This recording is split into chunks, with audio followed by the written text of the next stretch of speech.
Bom dia, meus queridos. Espero que estejam todos bem. Então, essa é a terceira entrega desse assunto sobre lesão celular, morte celular e adaptações celulares, tá? Esse tema aqui, eu fiz uma entrega num total de 3 vídeos. Se tu tá chegando direto e querendo assistir esse vídeo, eu recomendo que veja o primeiro e o segundo para ter uma introdução ao assunto, para poder entender melhor esses mecanismos todos. Hoje eu vou falar sobre adaptação celular, vai ficar melhor para poder fixar e entender o conteúdo, certo? Eu estou usando como referência o livro do Robbins, de patologia, certo? Nos dois vídeos anteriores, eu falei sobre uma visão geral dessas respostas celulares ao estresse e ao estímulo nocivo. Eu falei das causas da lesão celular, da sequência desses eventos na lesão e na morte celular e dos mecanismos de lesão e de morte celular. Hoje eu quero entregar para vocês esses 4 assuntos, que é a adaptação celular ao estresse, os acúmulos intracelulares, a calcificação patológica e o envelhecimento celular, certo? Queria pedir para o pessoal deixar um like, deixar um comentário, qualquer dúvida, qualquer crítica, qualquer elogio, deixe nos comentários, tá ok? Então, falando sobre as adaptações celulares ao estresse, né? Vamos trabalhar com a definição desse assunto. Então, o que são as adaptações celulares ao estresse? Elas são alterações que são reversíveis, é importante isso. Ela é reversível em número, tamanho, fenótipo, atividade metabólica ou funções das células em respostas às alterações do seu ambiente. Então, essa é a definição. Tá? E ela pode ser classificada de duas formas. Existem adaptações que são fisiológicas e existem adaptações que são patológicas. Então, a adaptação fisiológica, ela é uma resposta, um estímulo normal, que pode ser mediado por hormônio ou por mediadores químicos endógenos, ou as exigências de estresse mecânico. Né? Esse estresse mecânico é muito comum a gente presenciar em ossos e músculos, mas pode acontecer com pele, por exemplo. Tá? A adaptação patológica são respostas ao estresse que permitem às células modularem a sua estrutura e função e assim ela escapa de uma lesão. Só que esse escape da lesão, ele tem um custo nessa função normal, tá? Eu vou trazer 2 exemplos aqui que eu acho que vai ficar um pouco mais fácil de entender a respeito dessa classificação. Mas com relação ao estresse, é assim, nós somos seres que somos adaptáveis. E nós somos adaptáveis porque as nossas células são adaptáveis. Então, se as nossas células se adaptam, elas provocam modificação no tecido, que consequentemente causa mudanças e adaptações a um órgão e a gente se adapta de acordo com o estresse que vai surgindo ao longo da vida. Certo? Então, essas adaptações, elas são benéficas na maioria das vezes. Certo? Então, essas adaptações, elas causam alteração na morfologia dessas células. E, consequentemente, elas vão trazer alterações morfológicas no tecido e no órgão final. Tá? Então, essas adaptações fisiológicas, elas podem assumir várias formas e elas são diferentes, essas formas. Como que a gente classifica com relação a essas alterações de forma? Então, a gente classifica essa alteração como hipertrofia, hiperplasia, atrofia e metaplasia. O que seria cada um deles? Vou começar com uma introdução aqui. Vamos supor que essa é uma célula normal, tá? Se ela passa por um processo que ela aumenta o seu tamanho, isso a gente chama de hipertrofia. Se ela passa por um processo no aumento da sua quantidade, isso a gente chama de hiperplasia.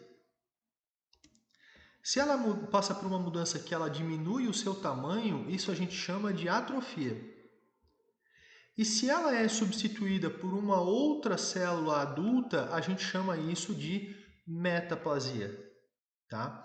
Eu vou tratar cada uma dessas alterações morfológicas de forma individual a partir de agora. Tá? Mas essa foi apenas uma introdução. Com relação à hipertrofia, o que é a hipertrofia? Né? Ela é o aumento no tamanho da célula que resulta em um aumento no tamanho do órgão. Então, ela não ocorre aumento no número das células e ocorre apenas o aumento do volume celular porque ela contém uma quantidade maior de proteínas estruturais e organelas, né? Então, essa hipertrofia ela pode ser classificada de duas formas. Ela pode ser fisiológica e pode ser patológica. Como que seria fisiológica?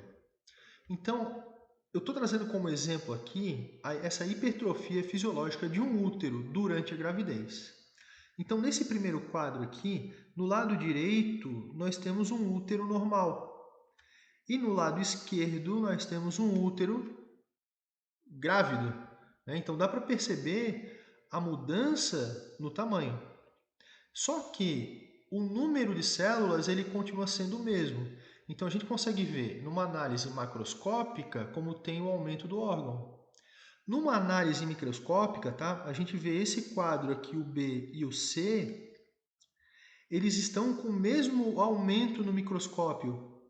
Só que o que a gente percebe? Nesse B aqui, olha a quantidade de núcleo que está corado aqui. A gente consegue ver um monte de núcleo. E aqui a gente vê poucos núcleos. Só que olha só o tamanho das células, como eles estão aumentados.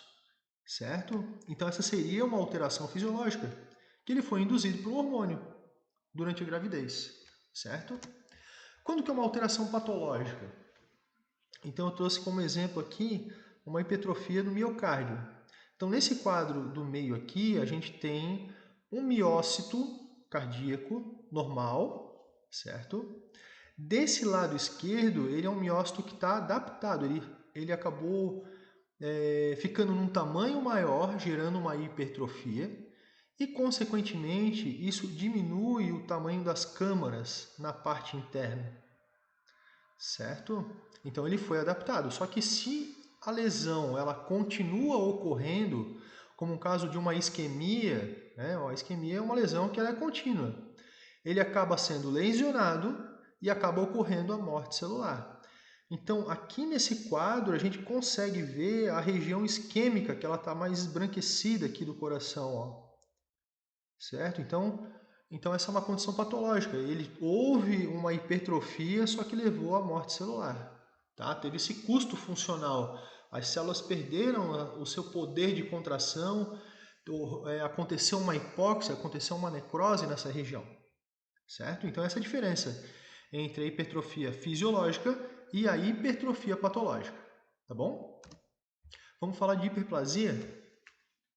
Então, com relação à hiperplasia, o que seria a hiperplasia? A hiperplasia ela se refere ao aumento no número de células em um órgão, que resulta da proliferação aumentada de células diferenciadas ou, em alguns casos, de células progenitoras menos diferenciadas. A hiperplasia ela também tem uma classificação, que ela pode ser fisiológica e pode ser patológica. Certo? Então, como que seria essa classificação fisiológica? Essa classificação fisiológica ela pode ter uma subclassificação, que pode ser hormonal e pode ser compensatória. Se ela for hormonal, é o que ocorre na proliferação do epitélio glandular da mama na puberdade e gravidez. Ou seja, tem um aumento da quantidade dessas células para poder preparar para que essa mulher consiga gerar um filho, né? E após a gravidez que ela consiga amamentar. Então é necessário ter uma proliferação desse epitélio glandular para a fabricação do leite materno, certo? E tem uma compensatória, que quando o tecido residual ele cresce após a remoção ou a perda de um órgão.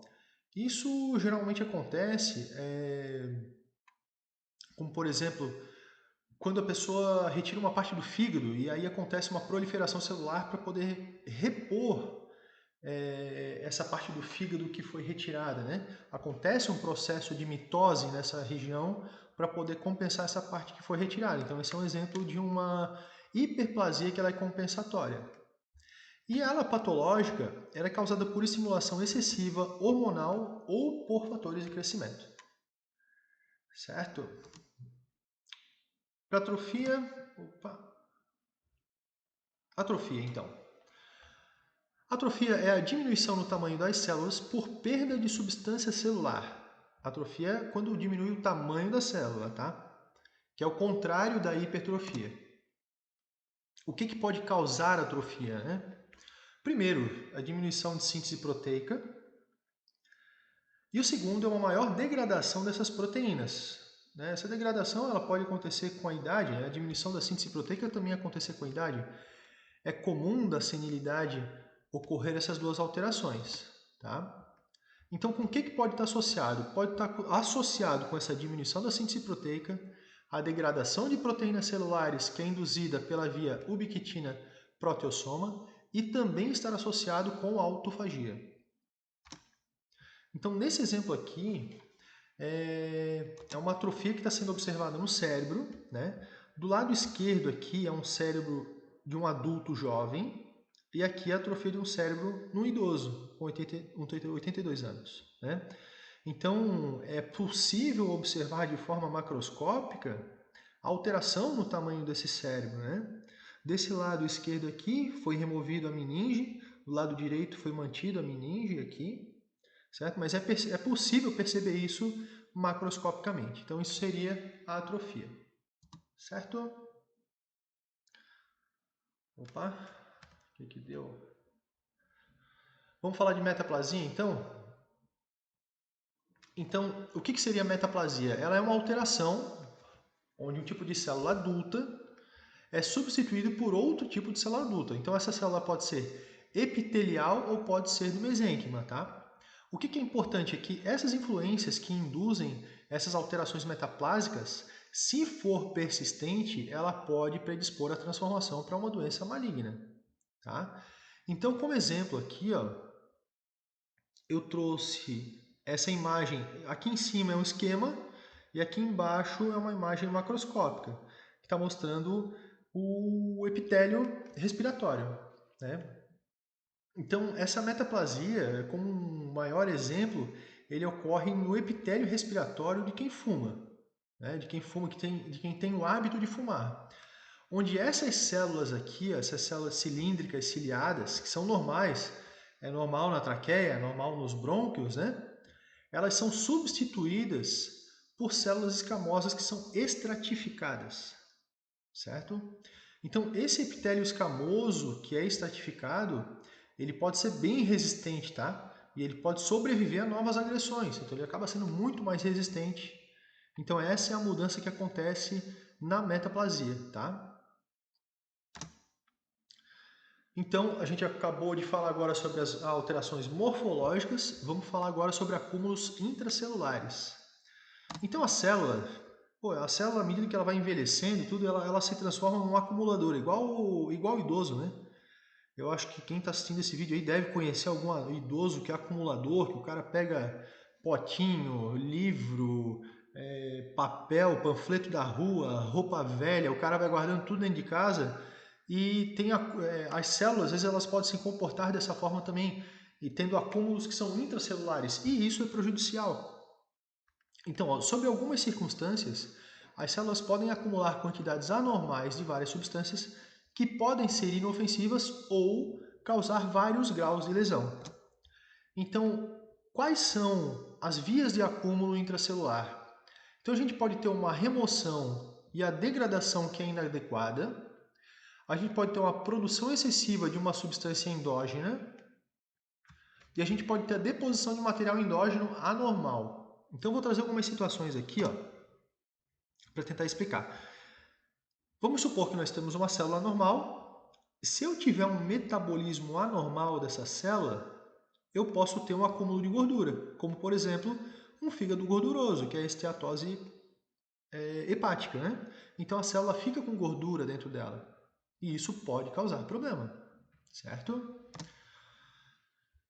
Vamos supor que eu tenho uma mutação de uma proteína, né? Eu tive um defeito no dobramento ou no transporte dessa proteína, ela não vai conseguir sair da célula. E acaba tendo acúmulo de proteínas anormais. Tá?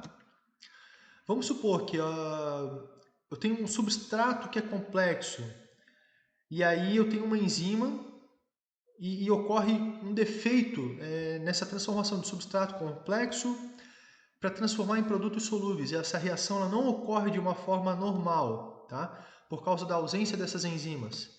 Então, isso vai ter um armazenamento desses materiais aqui dentro da célula. Outra situação, né?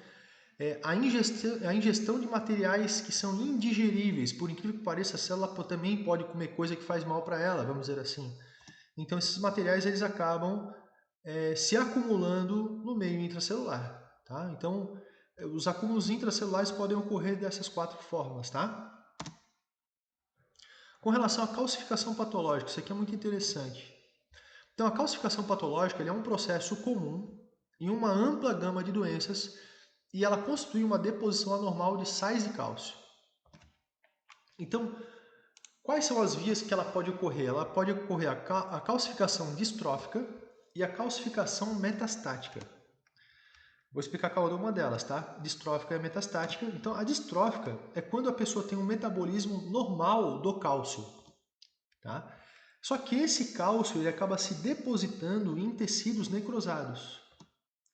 Então, esse depósito de tecidos necrosados ela é ubíqua na aterosclerose. O que significa isso? Quer dizer que ela é onipresente, ela sempre está presente na aterosclerose.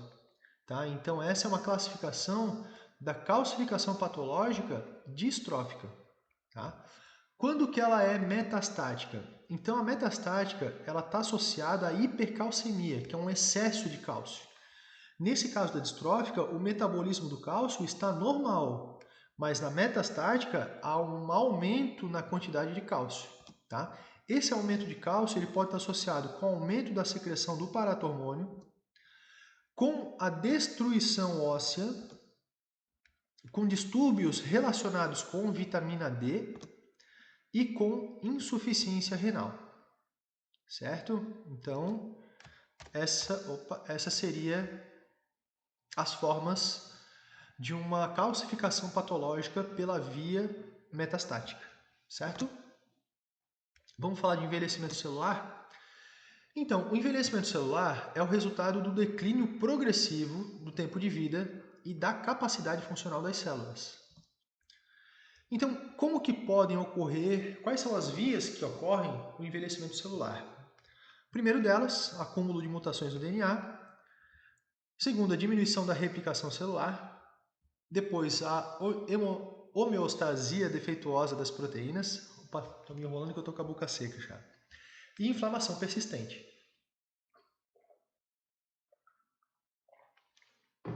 Só que assim, existem várias teorias de envelhecimento celular, tá? E existem muitas vias, muitos autores trazem muitas vias de envelhecimento celular. Isso aqui não são as únicas vias, tá? Então são as 4 principais, é o que o Robbins dá destaque e é o que eu estou trazendo para vocês. Mas existem muito mais teorias. Hoje existem mais de 300 teorias falando sobre envelhecimento celular e muitas vias de como ocorre esse envelhecimento, tá?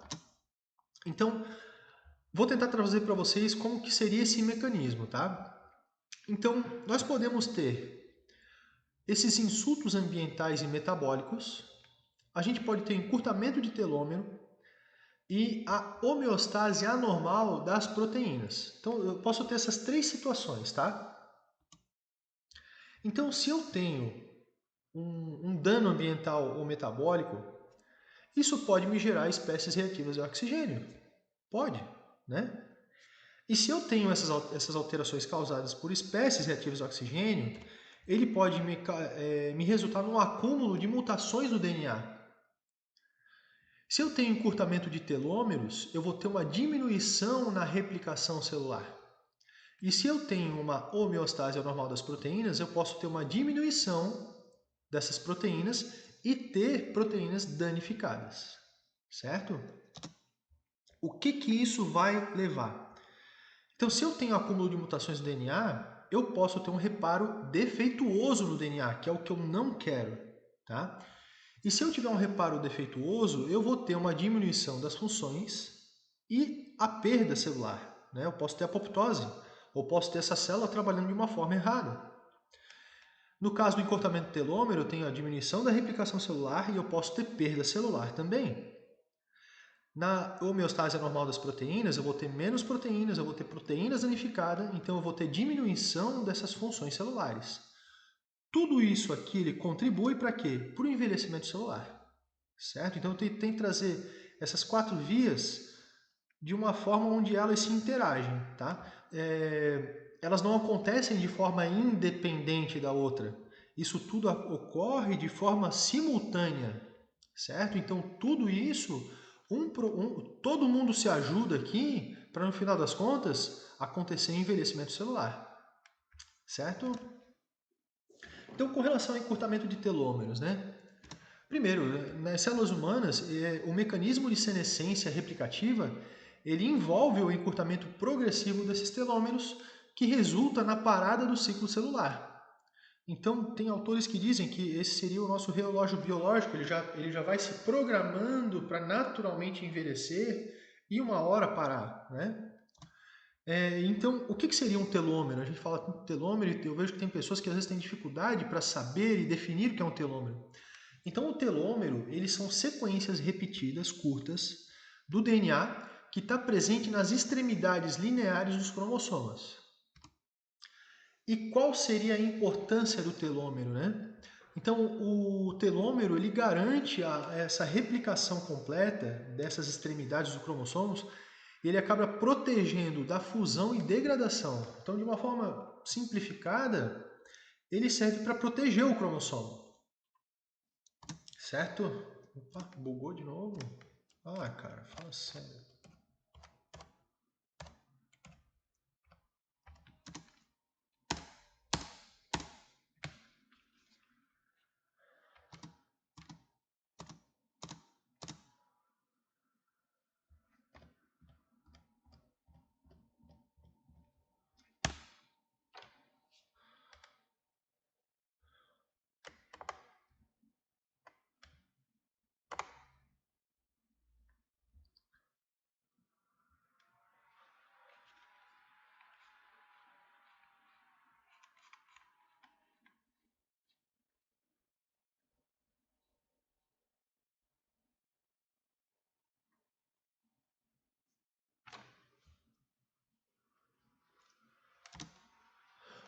Então, com relação ao encurtamento dos telômeros, né? Então aqui, ó, tem o desenho de um cromossomo. Essa partezinha amarela aqui é o que seria o telômero. Então, aqui está um desenho dele inteiro. Se eu for ampliar essa região do telômero, então eu vou ver que eu tenho uma repetição de bases nitrogenadas aqui, certo? Então esse aqui seria o telômero, tá? À medida que aumenta a idade e a célula vai tendo divisões repetidas, né, vai se multiplicando, ocorre um desgaste, um encurtamento desse telômero. Então, aqui seria um telômero jovem, aqui seria um cromossomo jovem, aqui seria um cromossomo mais velhinho, certo? Então, com esse desgaste do telômero, lembre que o telômero ele serve para proteger esse cromossomo, então existe uma resposta de lesão ao DNA e pode ter uma proliferação de células defeituosas. Isso aqui a gente pode ter duas situações, tá? O primeiro que é a reativação da telomerase, que se tiver essa reativação da telomerase, isso pode acabar gerando câncer, tá? E se não houver a reativação da telomerase, ocorre o processo de senescência e depressão de células, acaba tendo uma diminuição da quantidade de células. E isso tudo é o que vai causar a disfunção tecidual e o envelhecimento, certo? Então essa é a forma como ocorre o envelhecimento devido ao encurtamento dos telômeros. Representando isso em forma de gráfico, tem gente que gosta de gráfico, então nesse gráfico aqui, ó, no eixo vertical, a gente tem o comprimento do telômero, então, ou seja, ele está no máximo quando ele parte do gráfico aqui. E na horizontal nós temos o aumento da idade e repetidas divisões celulares. Então, olha só, no início nós temos o telômero no seu tamanho máximo e à medida que vai passando a idade, o telômero de células somáticas ela acaba diminuindo, certo?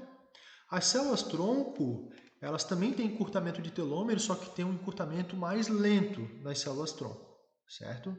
Então, o que faz uma célula somática estacionar ou aumentar o tamanho do seu telômero é esse processo de reativação da telomerase, o que não é normal, e eu acho que ninguém quer isso aqui porque vai dar problema, né? Aqui até fala de células cancerosas, certo?